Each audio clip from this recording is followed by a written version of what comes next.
सुबह सुबह खाना बनाने वाली बहू। नईनवेली बहू नेहा की जिंदगी का यह पहला दिन था अपने ससुराल में। शादी की थकान और रात भर की रस्मों के बाद उसे उम्मीद थी कि सुबह उसे थोड़ी देर तक सोने मिलेगा। लेकिन सुबह की पहली किरण के साथ ही उसकी सास सुशीला देवी ने दरवाजे पर दस्तक दी। नेहा बेटा उठो, सुबह के काम निपटाने हैं। घर में पहली सुबह है तुम्हारी और तुमसे सबको उम्मीदें हैं, सास ने मुस्कुराते हुए कहा। नेहा ने झटपट आंखें खोलीं और अपने दिमाग को ताजगी के लिए तैयार किया। वह जानती थी कि यह पल उसके लिए महत्वपूर्ण था। जल्दी से तैयार होकर वह रसोई घर में पहुंची। रसोई में पहला कदम। रसोई घर पहले से ही जागृत था। सुशीला देवी ने कुछ सामान निकाल कर रख दिया था और नेहा को समझाने लगी, देखो बेटा, हमारे घर में सुबह का नाश्ता बहुत महत्वपूर्ण होता है। तुम्हें आज सबके लिए पोहा, पराठा और चाय बनानी है।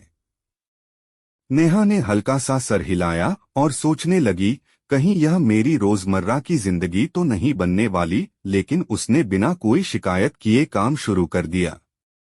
सबसे पहले उसने पोहा बनाने के लिए आलू और प्याज काटने शुरू किए। तभी देवर रोहित रसोई के दरवाजे पर आकर हंसी ठिठोली करने लगा। भाभी पहली बार बना रही हो, ध्यान रहे कि पोहा नमक ज्यादा न हो, वरना सबकी शिकायतें झेलनी पड़ेंगी। नेहा ने मुस्कुराकर जवाब दिया, तुम्हारे लिए अलग से खट्टा मीठा पोहा बना दूंगी, बस खाने के बाद तारीफ जरूर करना। पहले दिन का दबाव। रसोई में काम करते करते नेहा को यह एहसास हुआ कि उसे सभी की पसंद और नापसंद का ध्यान रखना होगा। सास को कम मसाले वाला खाना पसंद था, ससुर को घी से भरपूर पराठे और पति को चाय में अदरक का तड़का। उसने सोचा, कहीं कुछ गलती हो गई तो सबको निराश कर दूंगी। जैसे जैसे वह काम में लगी रही, रसोई घर में सुशीला देवी बार बार आकर उसकी मदद करने का दिखावा करती, लेकिन असल में उसकी हर गतिविधि पर नजर रख रही थीं। नेहा, नमक चख लिया था न? और ये पोहा थोड़ी देर में नरम हो जाएगा, ध्यान रखना।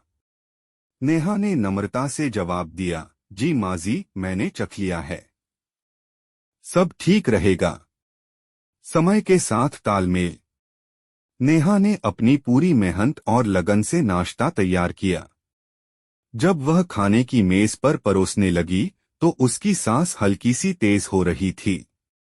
सबकी आंखें नेहा की तरफ थीं, जैसे वह किसी प्रतियोगिता में भाग ले रही हो।